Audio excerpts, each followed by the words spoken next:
Ka tīmata a hau I tēnei hui I te karakia.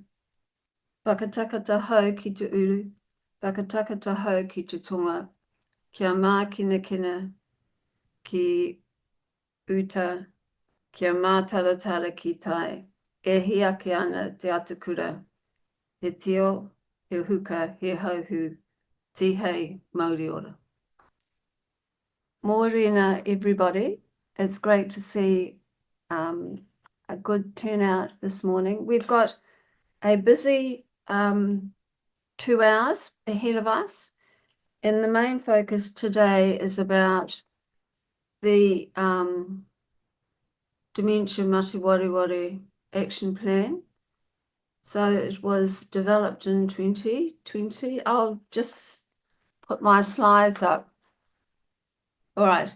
So today we're talking about what we're going to do about the Dementia Mate Wareware Action Plan, which of course, as we all know, the first initial version of the plan was presented to government in May 2020. It was then revised in 2021 by the Rōpū Mate Wareware Advisory Group, and it strengthened the Treaty of Waitangi and the equity focus of the plan. The updated plan was provided to the Associate Minister of Health in September 2021 and then endorsed by Cabinet and became government policy with a focus on implementation. So the next slide. So Budget 2022 provided funding for establishment of us, the Dementia Mate Wareware Leadership and Advisory Group, of which I'm the chair, and there's some other colleagues of mine that are part, Matthew, and I see Alistair here as part of the DLG. And my apologies to others who might be here too, that I can't actually see on my screen. But, and the Dementia Network, network of which we are all members. And also the budget allowed for New Zealand Dementia Foundation to provide secretary of services. So support us, the DLG, and also to support and bring together the network. And also the budget provided for pilot services, and they were focused on the post-diagnostic support, service navigation and respite, and it was a focus on Māori Pacific, rural and early onset dementia. So what have we collectively achieved? So we've built and maintained strong sector relationships, and there's been, so the regional governance group has devolved to so at the leadership point, the governance has been devolved to the Aging Well teams in the 4 regions, and those teams only in early phases of linking with the national governance ecosystem. We, the DLG, submitted on behalf of the sector to the Health Workforce Plan refresh. Unfortunately, we didn't get much traction there. The Kaitiaki submission, which is the Kaitiaki group, which is Alzheimer's New Zealand, Dementia New Zealand, and the foundation, plus the Rōpū, have made a submission on behalf of the sector to the Select Committee Inquiry into Dementia in 2024-2025. There's been broad sector input into the sector review of the funding and models of care for the aged care sector. But the downside of that, of course, it's been entirely about residential care, and it hasn't really taken into account the contribution that community-based providers make to the well-being of people with dementia. And we've had the IDEA Dementia Prevalence Program funded by the HRC. So the action plan's been well socialised. We've had newest initiatives in the brain health space. The National Public Health Service has finally agreed that a focus on brain health is of import, and they're looking to integrate brain health information into the existing depression and wellbeing websites. The cognitive impairment pathway components have been focused on brain health have been standardized for primary care. And Tuwater Compass Health has developed a model for health improvement practitioners and health coaches to support individuals concerned about cognitive changes. There's the Aotearoa Brain Project, supporting prevention research and enabling New Zealand researchers to participate in the international forums. And there's been, of course, we've talked about the 7 budget, 22 projects, and what the DLG has been involved in. So there's been agreement on the 4 priority areas for the ecosystem to focus us. We had an earlier meeting in the year or last year to get your feedback on whether we should focus on those areas. And there was, in general, pretty good support on that. Unfortunately, we haven't really been able to get good traction. And part of that's been because, of course, we've had a constantly changing health system. And as I've said, we've not been able to widen the scope of the review of aged care funding and model of care to include the work that the network, mostly the network, are engaged in. And we've had no real buy-in to the 4 priority areas by government. So that's really the context in where we've been operating both the DLG and the network. And the action plan has been really pivotal in providing us with a very good anchor to inform our work and our ability to engage with government. But unfortunately, given where the health system at the moment, we haven't been that successful in getting significant implementation. But we can't ignore that the sector itself has been doing some fantastic things, and we should celebrate that and continue to support the networks. So kia ora, and I'll hand over now to my colleagues. Kia ora, thank you, Teresa, and kia ora koutou, everyone. My name's Catherine Hall. I'm the Chief Executive of Alzheimer's New Zealand, and I was one of the original authors of the action plan, and am a member of the Kaitiaki group. So I'm really pleased today to talk to you about our initial thinking about what we should do around the action plan, and to be doing that on behalf of the Kaitiaki group, but in particular alongside my colleague Kathy Cooney from Dementia New Zealand. So I'm just going to share some slides with you.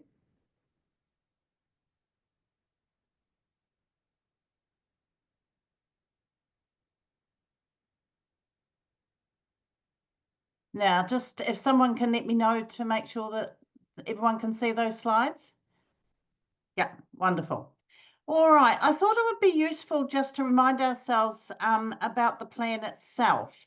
So when we wrote the plan, we had bold ideas and bold ambition about what was going to happen. So we spent quite a lot of time thinking about the future that we wanted to create with the vision and the goal, and also thinking about what are those 4 overarching objectives that are going to get us to that goal. of improved well-being and decreased impact of dementia mate wareware.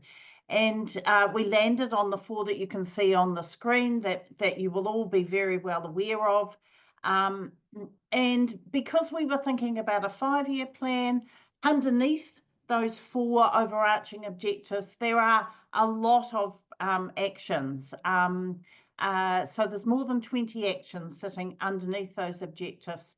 And we were expecting, I think, that we would have a relationship with government that would mean we'd be working together actively over that period to make progress on most, if not all, of those actions. But as Teresa said, a lot has happened in the last 5 years, and COVID and the changes in the health system are probably the 2 most significant. That means that we haven't made the progress that we had hoped to make. So with that in mind, the Kaitiaki group has been thinking about, well, what should we do? And as we've been thinking about it, you know, we think it is timely to stop and think about, well, where are we and where do we expect to be and what should we do next?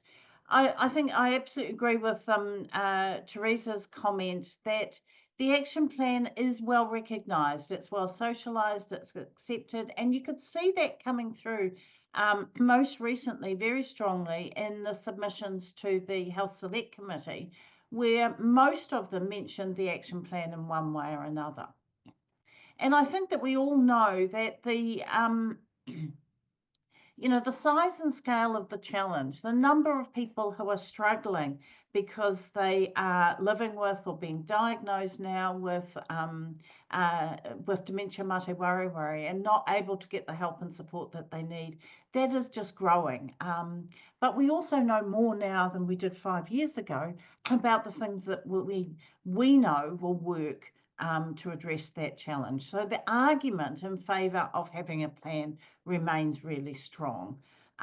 So that's where we landed. We think it continues to be important that there is a sector plan that provides a blueprint for government action to do more and better for people living with dementia now and to reduce the impact of dementia in the future. So what do we think should happen? Well, we've been thinking about this for a little while, and we do have some recommendations to make to the network. So our view is that the bones of the plan are good and continue to be relevant, but there are some things that need to be refreshed and updated. And so what we are recommending is a refresh, not a full rewrite. So we're not suggesting going back to a blank sheet of paper and starting again. We're saying let's refresh and update the plan for 2025 and for the next 5 years. We also think that having more than 20 actions sitting under those overarching objectives has probably made it harder to get a focus on getting started on this work, because it all does seem a bit big and a bit hard.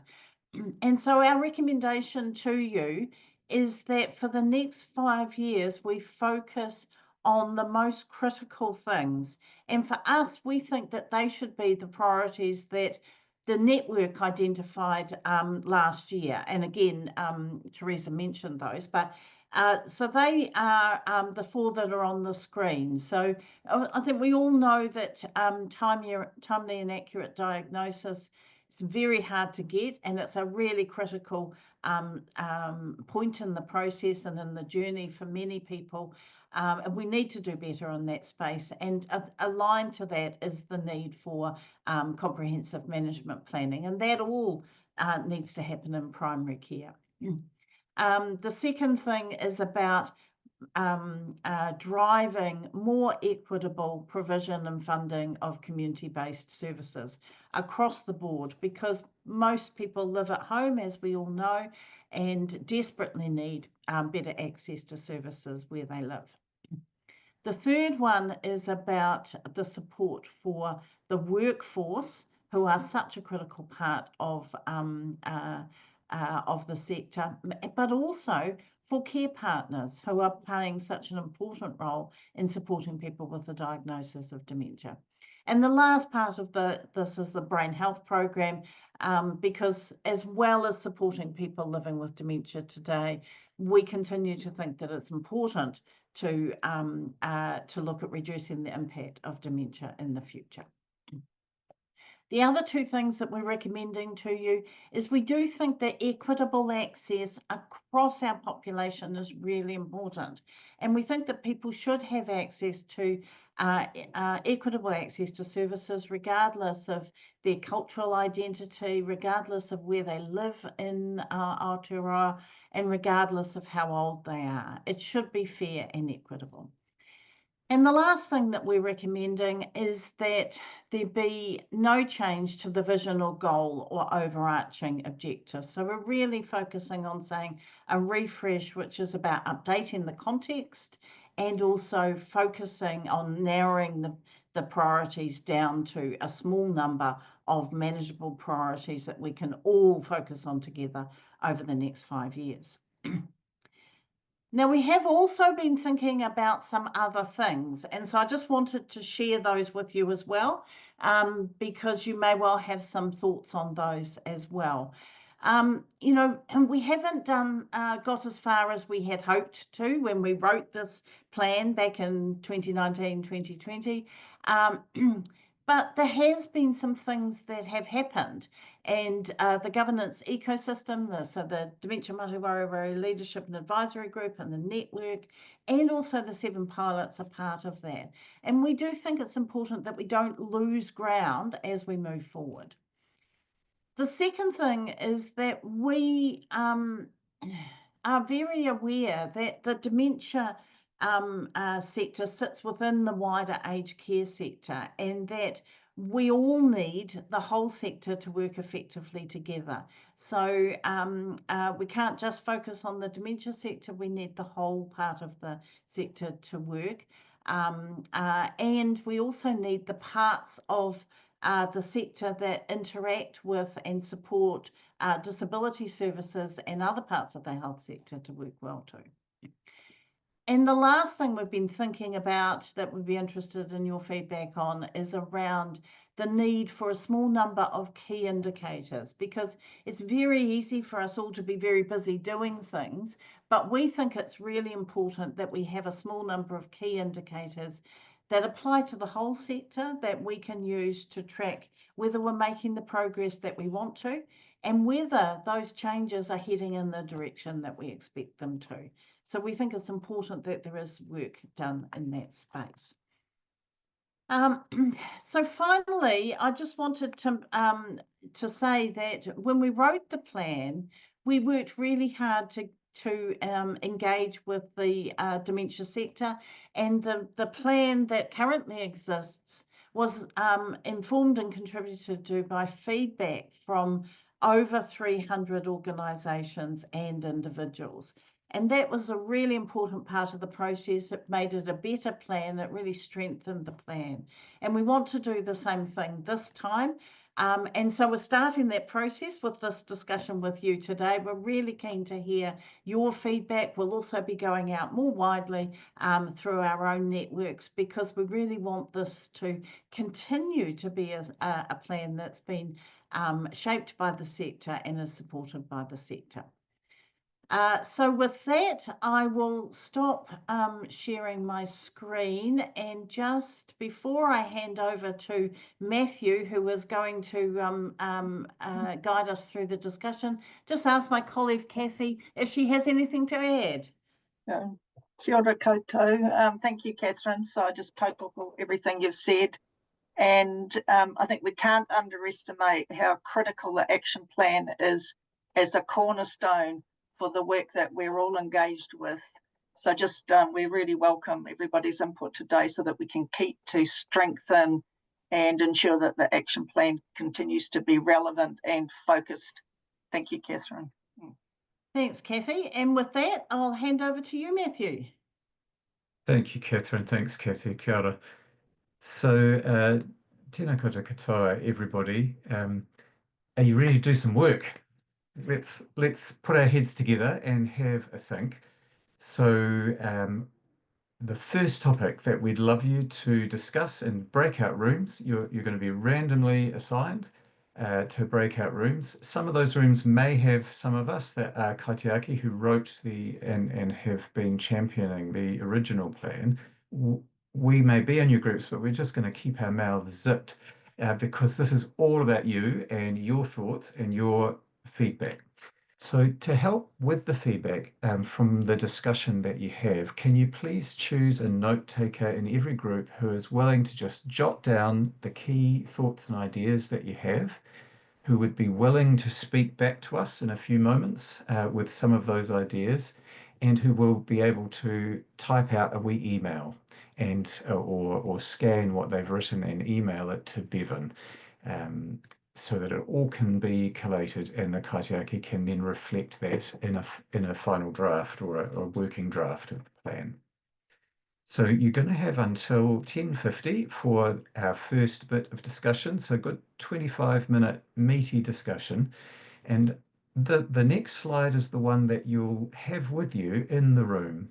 So what we're wanting is your feedback, first of all, about the recommendations that the Kaitiaki have brought to you today. What do you think about continuing to have an action plan that is in its broad intention and objectives exactly the same, but with a narrowed focus from 20 plus actions down to 4 key priority areas? So we want you to consider the strengths and the weaknesses of that approach. Give us your feedback, mull it over, and then we'll get you to feedback to us in a few minutes. So ladies and gentlemen, please head off into your groups as you get randomized. Choose your note taker who will also be able to speak to us, and get to it. Looking forward to hearing your thoughts.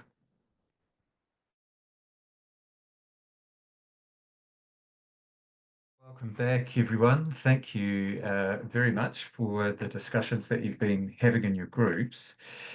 Bevan, if you could please share the slides, just where we're up to.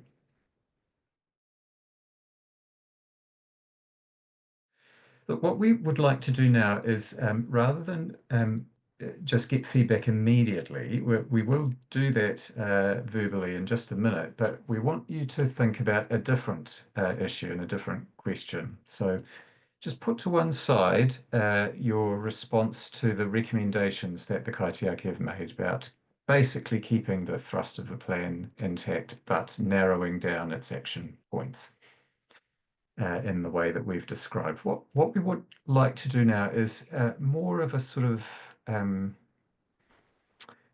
thinking about other things that may be really important to you and that you think are so important that you want to get that message out because you think everyone should see these things as important. The things that are close to your heart.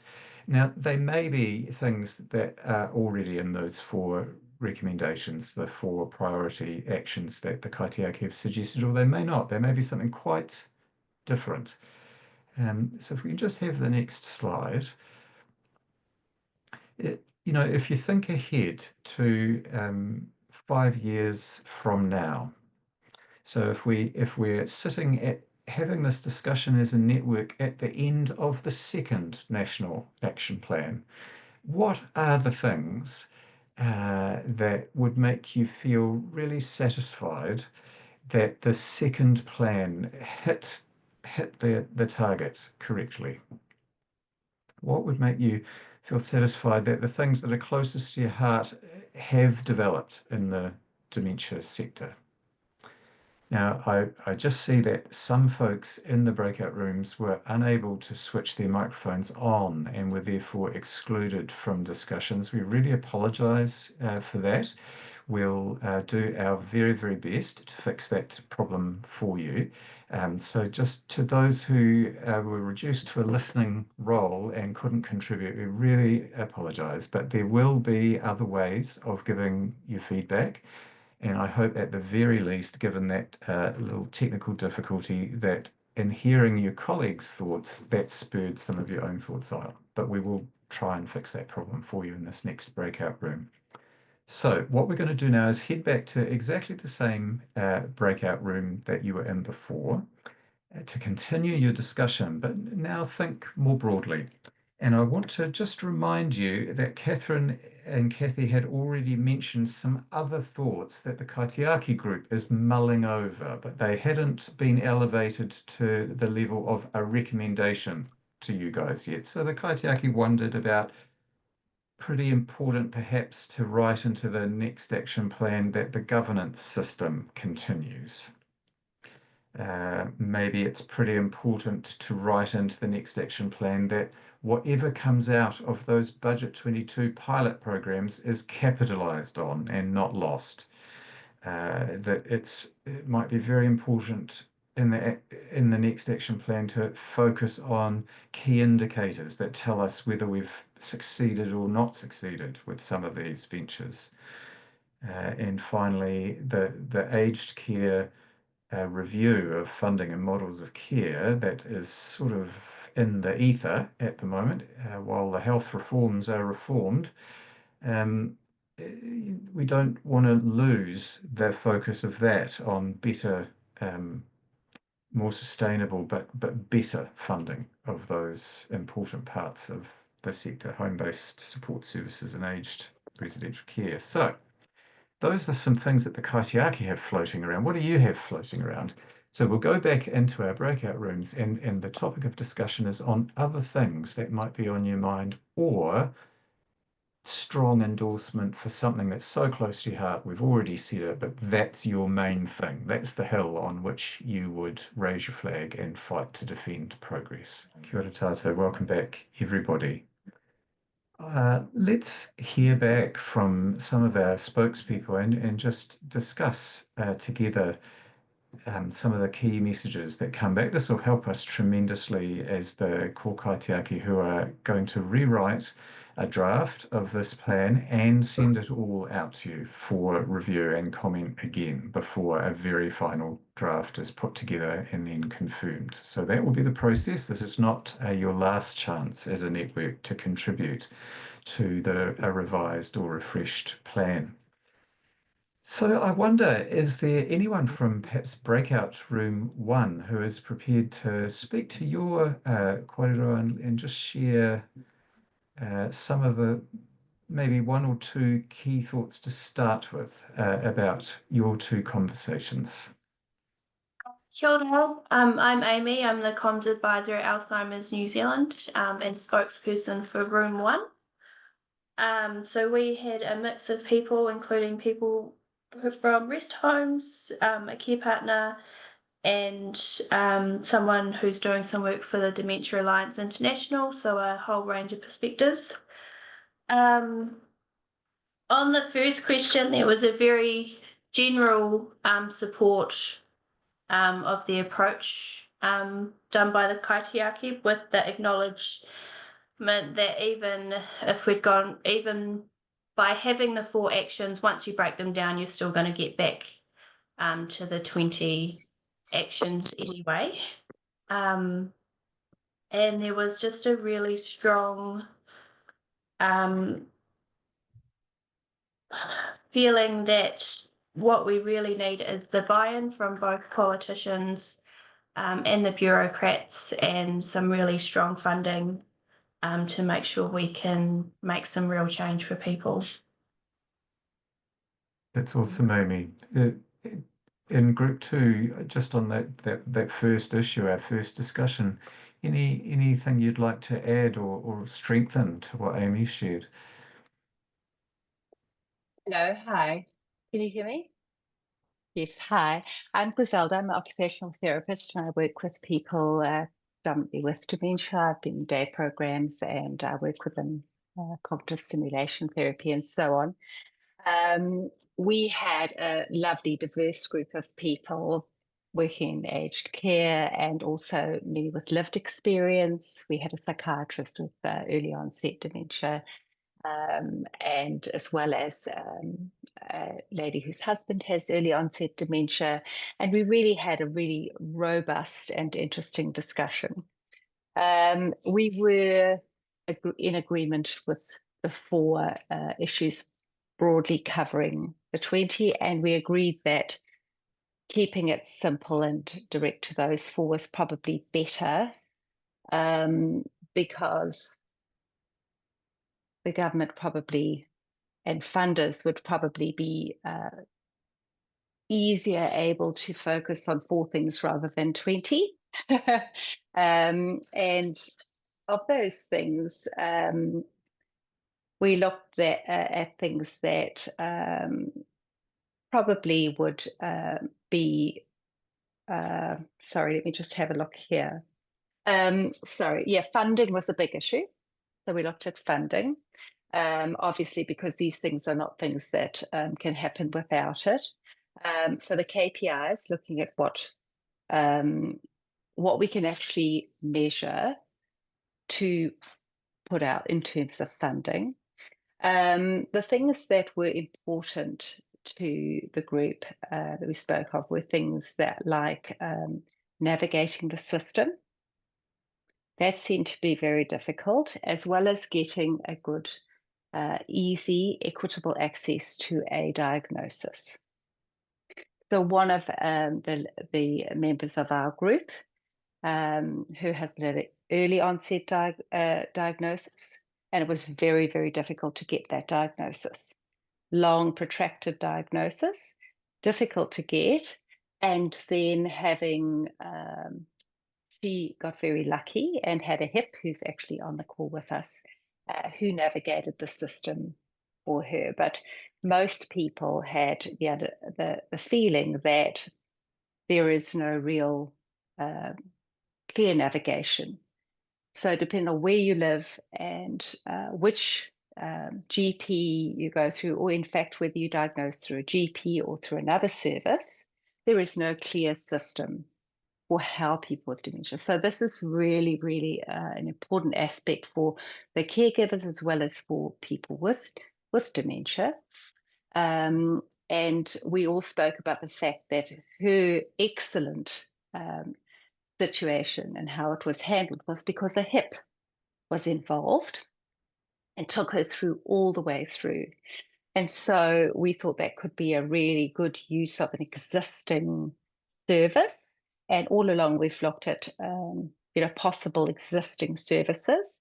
Day programs are another thing we looked at for being able to utilize existing programs, but we don't have enough, so the equitable access is important.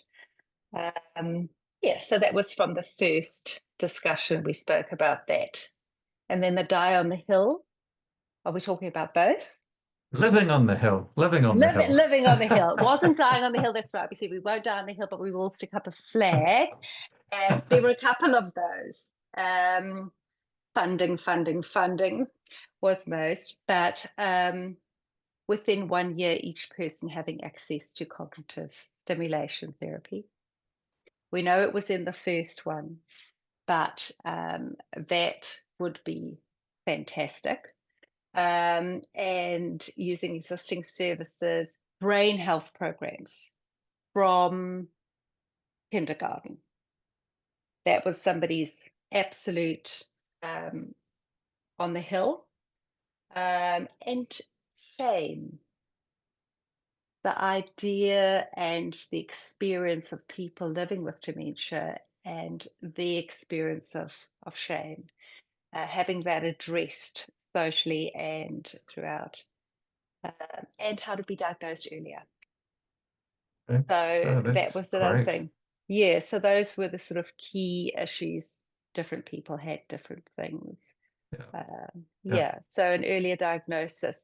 On that note, one of the things that I did want to mention from my own research was, and I don't know if it's, sure many people know, but one of the things is if there's often people will fall more up to 4 years prior to a dementia diagnosis, and that's quite a recent meta-analysis.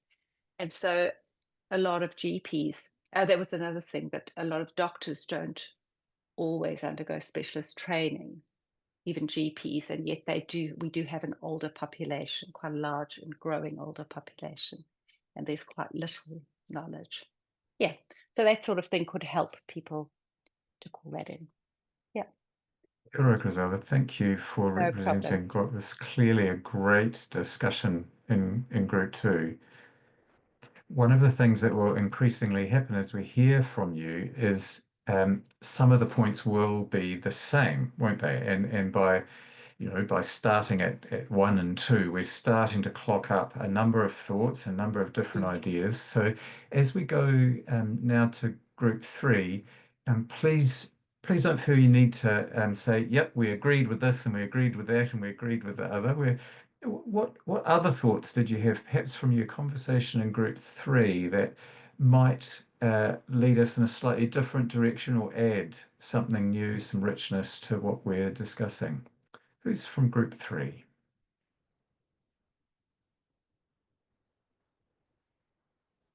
I'm from some group, Matthew, but I don't know what group I was in. Sorry, am That's I? fine, Lenita. Welcome, welcome.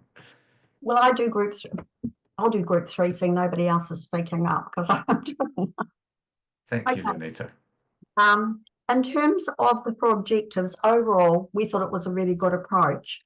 We just going through them just quickly. The first one, the timely and accurate diagnosis. Yeah, sure, but we're really concerned about the awareness for people to get that timely and accurate diagnosis. So there needs to be some focus put there, and not only on the awareness, but on the, in some communities, most communities, it's really difficult to get to GPs.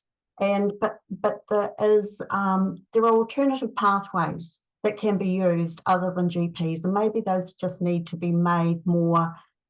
People need to be made more aware of that, and that might mean more people can get a more timely diagnosis. In terms of the equitable funding, we didn't have much to say. In terms of the workforce and care partners, what does better support mean? We thought that was a bit vague. That needs to be clarified a little bit. We know that there's wide variation in terms of equity across in provision for workforce and care partners, or particularly for care partners across the country. So what does better support mean? And the brain health program, we think it should be easy because there's so much research, so much information, but it's the one thing that's really in the hard basket. And so it's how to get it prioritised. So it must need a shift in approach somewhere. In terms of what we'd like to see in 5 years, we'd like to see realistic resourced pathways across the country for an accessible diagnosis. We'd like to see more sharing of what works, because there's some really good models in some places, but sometimes they're kept secret. They're not really shared. So sharing of that what works. We'd like to see equitable resources for caregivers, care partners, rather than the formal caregivers, but for care partners. Early diagnosis, and we talked about KPIs a little bit. We'd like to, a national support package for care partners. We thought would be a great idea if we could get that national support package. In terms of KPIs, we thought that would be a good idea, and a couple were proposed: funding per population for diagnostic support, and funding by population for day programs and for respite.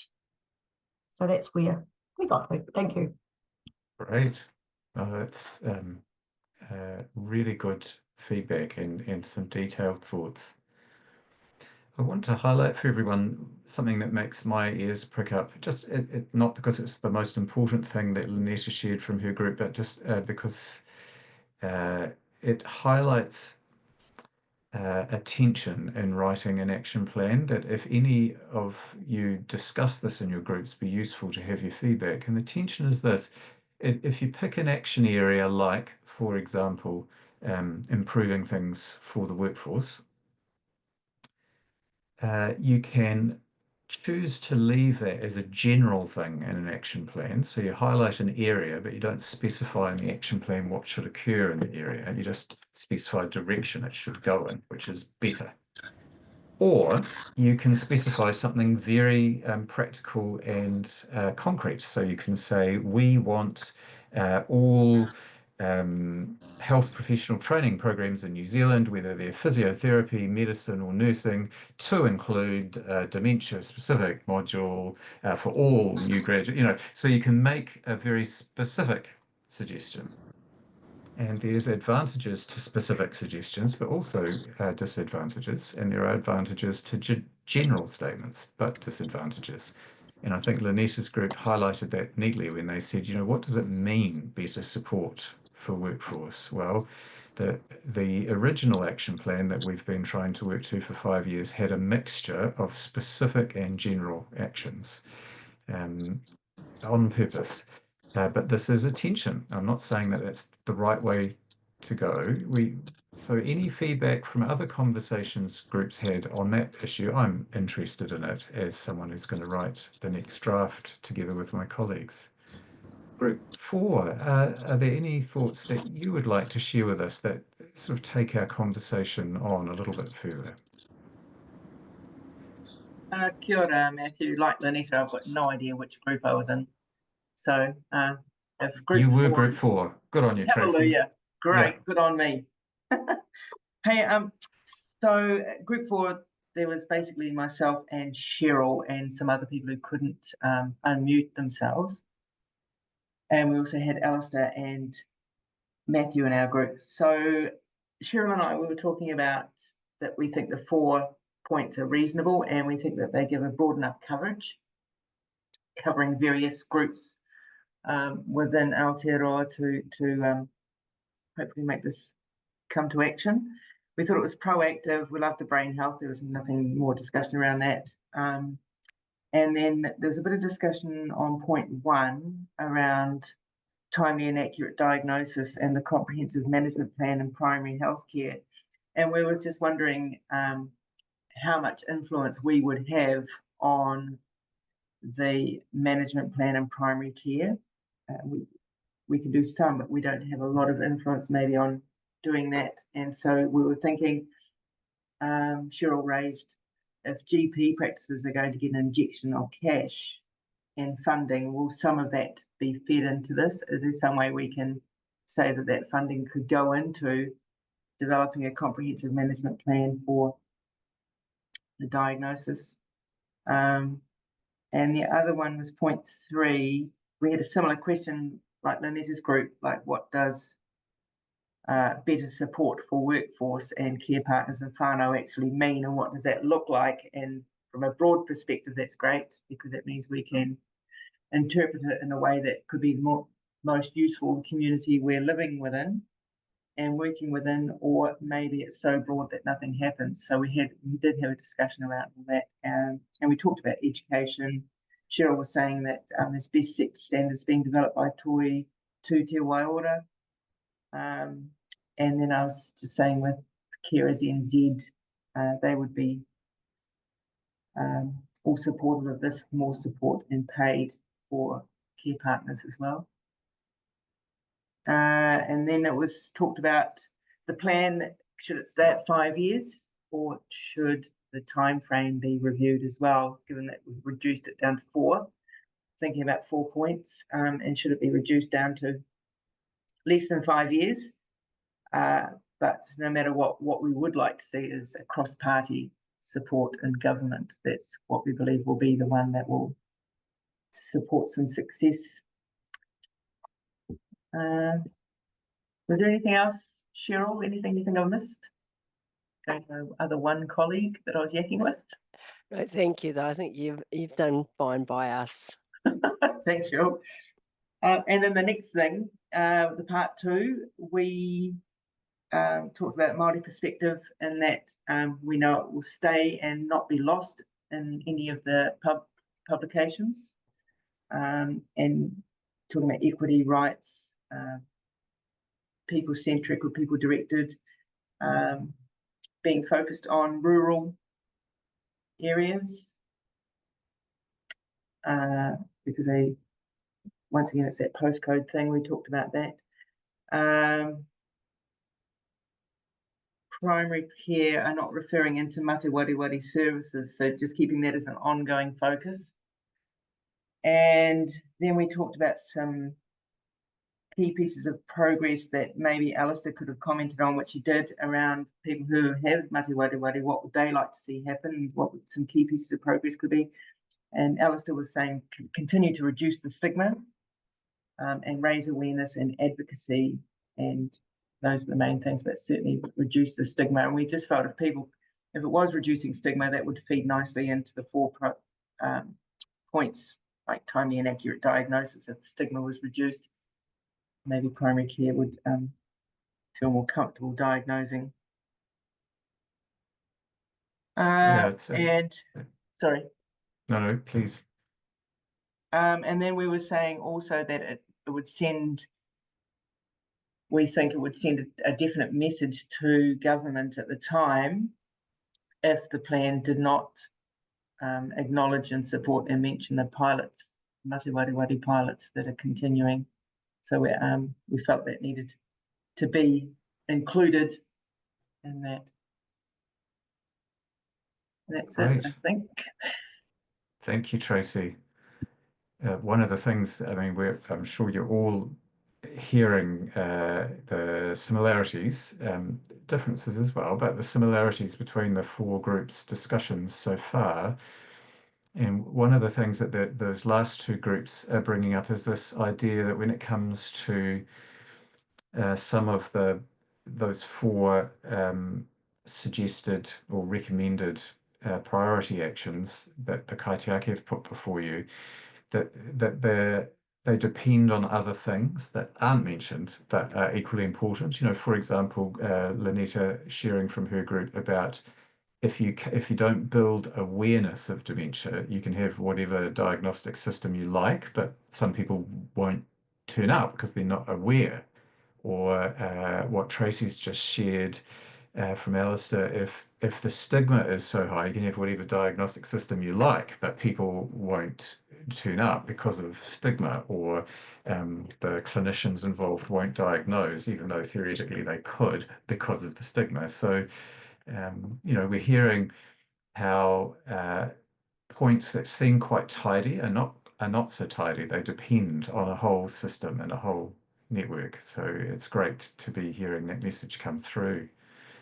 Is there a spokesperson for another group? Perhaps if you know your number, group 5, it doesn't matter. Is there someone? Yeah, Sarah. Welcome. Kia ora. I'm Sarah McCunney. I'm an aged care architect, and I'm here to speak on behalf of a lovely group of people, including people who live in Sydney, looking after people with looking after Mokopuna actually right now, but I'm setting up Dementia Mate Wareware support group in Sydney and doing a PhD. Myself, well, I've got my hat on today along with 2 of my colleagues from the Dementia Alliance International Environmental Design Special Interest Group.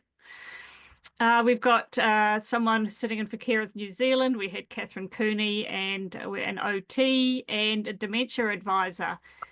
So looking amongst other things at male carer support. So, you know, it becomes a bit of a muddle as we've got through all of this. Some of our concerns, I guess, are probably things that should probably be sitting in our, you know, in our 5 years hence. But I guess the trends that we talked about were that we think that it's realistic to have 4 achievable goals and not to have, you know, 20 action points. And there was an acknowledgement of this process that this Hui networking co-design process is really valuable and gives us real strength. So thank you from all of us for that opportunity. I think I'll probably go straight to the aspirations, the 5 years, because I think that captures everything else. So we were tried to make them quite measurable, but I will paraphrase them for today. So they were around education and destigmatization, a measurable improvement in carers' wellbeing, because it's currently declining, brain health program rollout. In the education, we talked about education for medical professionals, We talked about defining what the primary care team is, and should that really, it needs to be more holistic. It's more than just the GPs. More carer support in terms of bookable respite stays, and that there's an equity issue around that, and that there's equity issues around things like accessing active brain daycare programs. There's not enough of them, and there's not enough of them around the country. Not enough support for people who've recently received a diagnosis, and potentially that part of that needs to sit in the medical area, that medical professionals need some education around that. And I have been advocating for the development of some environmental design guides for New Zealand, for not just for aged care, but what can we do to support people living at home with dementia? How can we make our libraries more dementia supportive? How can we improve our supermarket design? It's a big thing, but I think that Australia's just developed their national aged care design guide and principles, and that there's a real opportunity to do that in New Zealand, to co-design that with people with Dementia Mate Wareware. Anyone from my group want to add anything I've missed?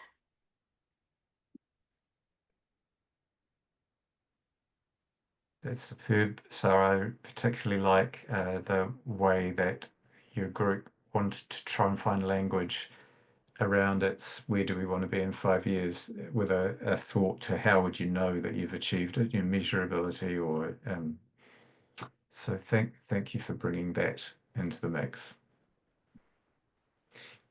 I wonder, is there now someone from one of our last 3 groups that haven't spoken that can add some extra thoughts that Group your 6. conversation? Great. Hi, Megan. Hi. Kia ora. Hi. Group 6. Look, you've said most of what we discussed as well, and just in different ways and different sort of tweaking of the words. But we agreed on the 4 priorities as a really great starting point. We looked at integrated models enhancement, including those marginalised communities. The opportunity is currently ripe in the health space at the moment, because there's a lot of disarray. Opportunities can rise out of that disarray. So that was one of the themes we had.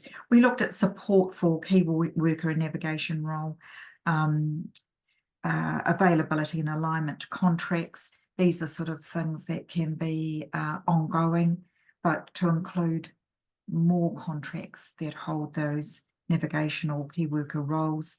Public information, as other people have talked about.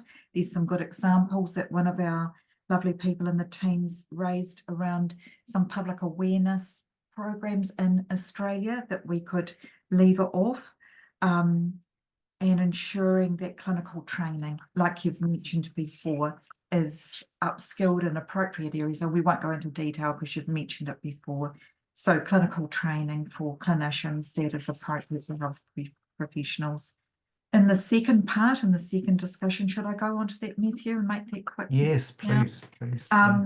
We had some excellent, so we only had a very small portion of our group that were talking. This came from Karen. So she wanted some increased public information. So aspirational goals were around brain health, mild cognitive impairment, and dementia awareness raised. She would like the increased capability around a diagnosis, to be actualized, and especially around shared models and identified specialised services. So, for example, just different models, not like all general practices being upskilled to support dementia services, maybe selected services. So looking at the whole system and as a starting point. And she would aspirationally hope for appropriate funding, and especially around that first year of diagnosis and the support required for partnership between clinicians, key workers, navigators to support that first year. And Jackie talked about quality conversations to include kindness and compassion, and I guess that links into the lowering of stigmatized language and inappropriate language that we use quite commonly.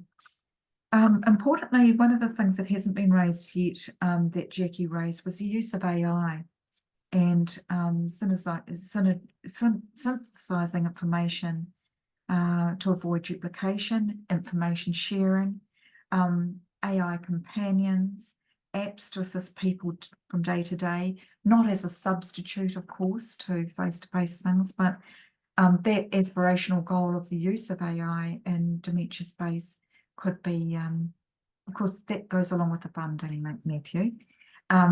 And my only aspirational goal was just to improving that early intervention and diagnosis. So very, very early diagnosis, but that is dependent on the whole system improvement. Thank you very much. No, that's Anyone on the great. team have Thank you. anything else to add?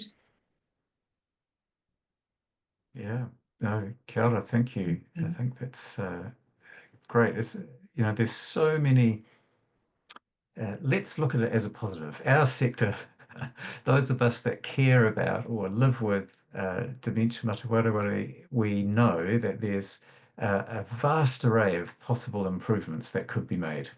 And most of them are not that tricky. So let's look at it positively and say that, rather than say, oh my God, there's so much that we need to do. We can look at, there are many things that we could do that would actually improve things. What about group 7? What have you got to add, Koriro, that you'd like to feed in? Or indeed any other group that has not yet spoken? I'm Meg from Group 8. Sorry, I'm trying to get my camera on, but it doesn't like Zoom for some reason. I work with Dementia New Zealand as comm support. We had varying degrees of people being able to access their microphones and not, but of those that could was quite a variety of people, including a health improvement practitioner, community support, and an architect from Australia. Similar to the other groups, we had very similar feedback on the points. The addition that one of the team members thought that was missing was lifting the understanding and awareness of the community. That should be a separate point, and expanding that out. And talk through that educating of the broader community in terms of brain health and cognitive impairment. Particularly around what is normal cognitive changes that you would expect as an aging person versus dementia, and trying to get a broader understanding within the wider community of what that looks like. Somebody else suggested that we need to make sure that the mental health part of that is also addressed, because quite often that can be a similar journey. And of course, how do we address the waiting list to get people seen and assessed? We talked about similar with the barriers to that assessment and how important that is to identify those and how we improve that. That was probably more of the aspirational side of the conversation, is how do we get people to look after their brain health, and within that sort of the 5-year nirvana, if you like, that there would be those brain health programs available. One thing that I thought was interesting with the HIP conversation is that, of course, these are all funded through GP services, and they all seem to operate on slightly different models. So as someone else has already suggested, that we have already this government funding for this position within most GP practices, and where's the education program at that level, which could also be rolled out across the country. Pretty much a lot of the conversation was what's already being discussed, Matthew. Right. Look, thank you, Megan. Sorry that we couldn't see you for that, but we could certainly hear about the Yeah, that great discussion. And just, I meant to say that there may be some people here with us today who don't know what this HIP business is. So, health improvement practitioners are now a funded type of clinical service that is available through most, but not all, general practices in the country. And their focus is on rapid, no huge waiting list support for people with advice and walk beside you support for you and the whānau in terms of well-being and wellness and health improvement, including mental health. So a great service. Health improvement practitioners and health coaches are the two types of personnel that are now available around the country, and we're increasingly seeing with some great leadership in various spots around the motu, how this can really benefit families that are wanting to improve their cognitive health as well. But I just said one more thing that I Yeah. thought very interesting from Jonathan in our group. He was the architect from Australia, and he was talking that the design school works quite closely with the Dementia Centre, and talking about those small little steps within the built environment that can improve people's lives. And it doesn't have to be that they're new builds, they're existing homes. And I thought that piece was really interesting, and I'm pleased to see that those kind of collaborations are happening. Yeah, thank you. That's one of the things that if this network can continue, I've really enjoyed about what you've been doing together as a group is that you do bring in a lot of different voices, and it means that when we're running education sessions through this network, we've had some amazing people from totally different parts of the dementia sector, but we're all working on the same thing, being able to lift us up and take us all forward. So I've really enjoyed that, and certainly want to see that continue. I've just found out from our technical crew, we think we understand why we've had such a problem with microphones for this meeting. So we don't offer this to you as an excuse, but just to let you know that we think because we tried to record all of the breakout room discussions as well as the main meeting, just so that we didn't lose any of your ideas, that somehow that has tripped the switch with some of your microphones. We've never done that before, and we have certainly learned from that experience. So huge apologies once again that intention, which was good, may have led to that problem. Group 8, I think you're our last group to share some words. Is there anyone from Group 8 who's willing to share any extra thoughts that you mulled over? Or indeed any other group of any number that feels they've got something extra to add? Sorry. Natasha. Yeah, kia ora. So I work for Carolyn Cooper, the Aged Care Commissioner. We just had a discussion about, having that patient journey and person-centered language. So rather than thinking about just that diagnosis point, but the sort of pre and then the diagnosis and post-diagnosis, and then also that need for culturally safe care post-diagnosis for people throughout the country, especially people living rurally or in areas where there aren't culturally appropriate services. The real shift in that would make a big difference, particularly with so many older people, including kaumātua, older Māori and others living rurally. Thanks. Great, thanks, Natasha.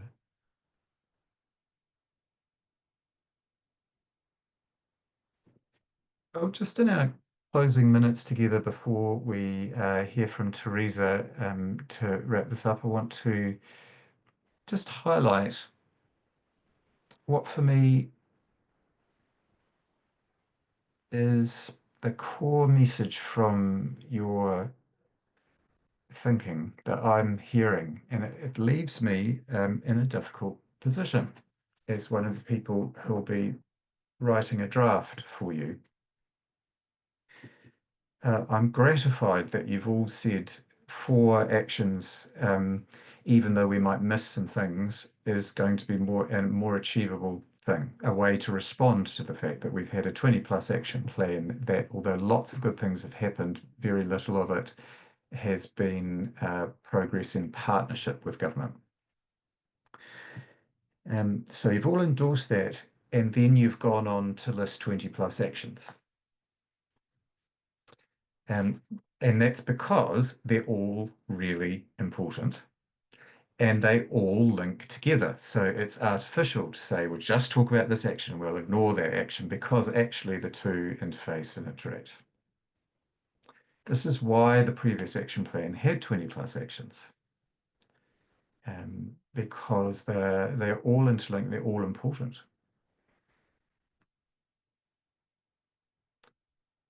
This is a difficulty, and the Kaitiaki, I guess what we've heard from you all is that, yeah, this is a difficulty.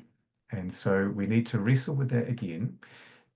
Some quite creative ways have been suggested of how a narrowing of focus without a narrowing of progress is possible. So I'm hearing some interesting ways forward from what some of you have said, but I just want to highlight that as a listener, I've really taken that out, that yes, pragmatism is important, and yet, so that's where I'm sitting. And I want to thank you from the bottom of my heart for your expertise and the aroha that you bring to your work, and the depth of experience and the wisdom that you bring to living with dementia and living with people in your families and whānau that have dementia. This is why this network and its ownership of a new action plan is crucial. So with that in mind, I'd like to now hand you back to the chair of the Dementia Leadership Group, Teresa Wall, to sort of summarise next steps and wrap up our hui for us. Thank you, Teresa. Matthew, excuse me, could I just jump in really quickly and be very cheeky just before you go ahead and wrap up, and just an observation from the Irish point of view here, but also as a representative of the Dementia Alliance International, and just the point you're making there about the numbers of topics, and how you don't really want to splinter those, but you made a very good point earlier on about some kind of cross-cutting or underpinning issues, and I'd just like, before you wrap up, just to reiterate that point about the built environment piece. And I know it has been raised by Sarah and some of our other colleagues there, and just to say that Dementia Alliance International will be very supportive of the plan going forward, and offer any assistance that we can in terms of bringing our kind of international expertise in that area to the plan. So please feel free to reach out to us. We'd be really happy to support you, and particularly through Sarah, who has boots on the ground, so to speak. So apologies for hijacking you there, but I just thought I'd jump in with that. Well done. So thank you for your input into the workshop, and the great information that you've given, and the challenge actually, as Matthew has identified. It's while everybody has almost universally said, yes, let's go with these 4 big areas, within that, people have identified particular, what would you call them, approaches that needed to be incorporated in there. So I just wanted to pick out a few that I had heard.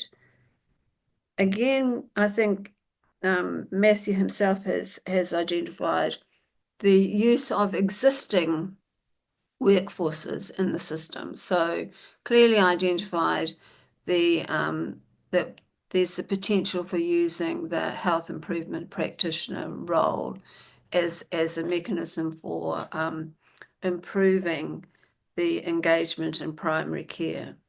There's also a couple of points about primary care, and that maybe the funding will just go to organised general practice as opposed to the broader community-based services in primary care. So we need to be cognizant of that, so that there's not that sort of capture. And the other thing about the workforce was about, I think an interesting point that was made was should we be really talking about existing professional workforce training and developing a module for those particular professional groups, so that they're being brought up to speed about what it is, what their contribution would be in the care of people with dementia. Because also we have to be cognizant that this population is going to grow, because as our population ages, there will be an increase in the number of people who will have dementia. And unfortunately, while we as a system have talked about the growing aging population, we always seem to have thought that it was somewhere over the back hill and not realize that actually we're here already, and we're behind the 8 ball in developing proper services for people who, you know, for our aged population. A couple of other things that have been raised is the need for evaluation, and I think picking up on the point that Catherine has brought up, that the sort of foundational things that we need to consider about having good measures and indicators in the system. There's the couple of other important bits that people have brought up was about the importance of brain health, and that it is something that doesn't happen. We shouldn't be leaving the conversation about brain health up until the point at which it becomes an issue. We should actually be talking to children, their parents, all the things that we need to do over our life course to protect our brains. And there's a lot of information that we need to be using. The other thing that's being very clearly stated is the need to address stigmatism and stigma for people with dementia. Certainly, we know that in different population groups, it's a major problem for them accessing services. And I think that there's a general uninformed view that this is a natural process of aging. We need to be aspirational in what we're trying to do with these 4 big focus areas, and as we've heard, need to think about funding and be very focused on building on the evidence that we have, our evidence-based programs, and not to forget the very significant work that the sector has been involved in developing and improving services in the sector.